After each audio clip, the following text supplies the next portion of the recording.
Operation टायगरच्या चर्चेनंतर उद्धव ठाकरेंचे खासदार ओमराजे निंबाळकर यांचा उपमुख्यमंत्री एकनाथ शिंदे यांच्यासोबतचा फोटो सोशल मीडियावर व्हायरल झालाय. आधीच ठाकरेंचे खासदार हे शिंदेंच्या शिवसेनेत पक्षांतर करणार असल्याच्या चर्चा असताना ओमराजे चांगलेच संतापले होते आणि आता पुन्हा एकदा फोटो व्हायरल झाल्यानं नव्या चर्चांना उधाण आलंय.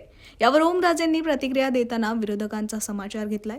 पाहूयात. तर चर्चा सुरू असताना तुमचा एक जुना फोटो व्हायरल होतो किंवा सातत्याने ह्या चर्चा होतात.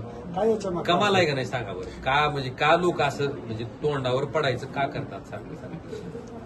तुम्हीच विचार करा की 2019च्या कोरोनाच्या काळातला मला वाटतं दत्ता बंडकरांचा तो फोटो होता. तर दत्ता बंडकरांनाच ते मॉर्फ केलंय. काय नेमकं कशासाठी करायला लागलेत माहित नाही. पण एक लक्षात घ्या, सर्वसामान्य जनतेला ओमराजे काय आहे, ओमराजे कुठून पुढे आला, ओमराजेनं काय संघर्ष केला आणि ओमराजे इथपर्यंत कसा आला याच्याबद्दल ज्ञान आहे.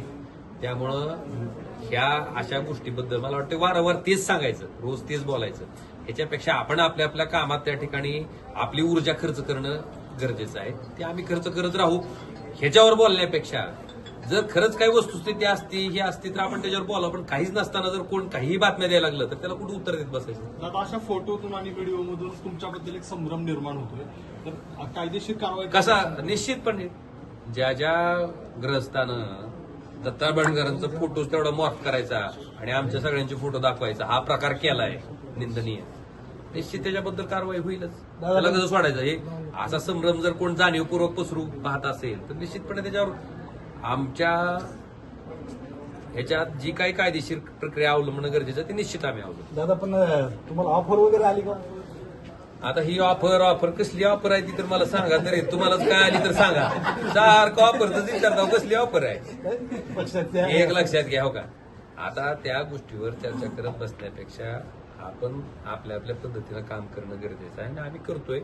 त्याच्यावर फारसं भाष्य करणं मला आवश्यक. विषय काय झाला माहिती का, लोकसभेमध्ये बोलताना आपण श्रीकांत शिंदेने त्यांचे 40 मिनिटे आपल्याला दिले म्हणजे बोलण्यासाठी. 40 मिनिटं नाही. एक लक्षात घ्या, काय असतं जेव्हा महाराष्ट्रातले कुठलेही प्रश्न आपण मांडत असतो तेव्हा पुढच्या वक्त्याचं नाव पुकारल्याच्या नंतर समजा त्या वक्त्याला वाटलं असेल की बाबा हा विषय त्या ठिकाणी सामान्य लोकांच्या दृष्टीनं महत्वाचा आहे. त्याच्यात एवढं म्हणजे आपण प्रत्येकच वेळेस राजकारण करणं, प्रत्येकच वेळेस त्या भूमिकेतनं बघणं मला योग्य वाटत नाहीये. मग विषय हा आहे किंवा त्यांना वाटलं असेल किंवा हा विषय महत्वाचा आहे, हा लोकसभेच्या रेकॉर्डवर येणं गरजेचं आहे आणि मला वेळ कमी पडत होता त्यांनी दिलं.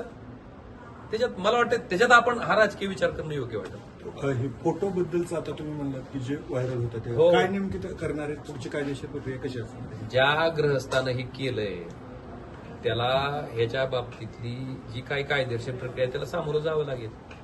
ते दिसेल त्याला.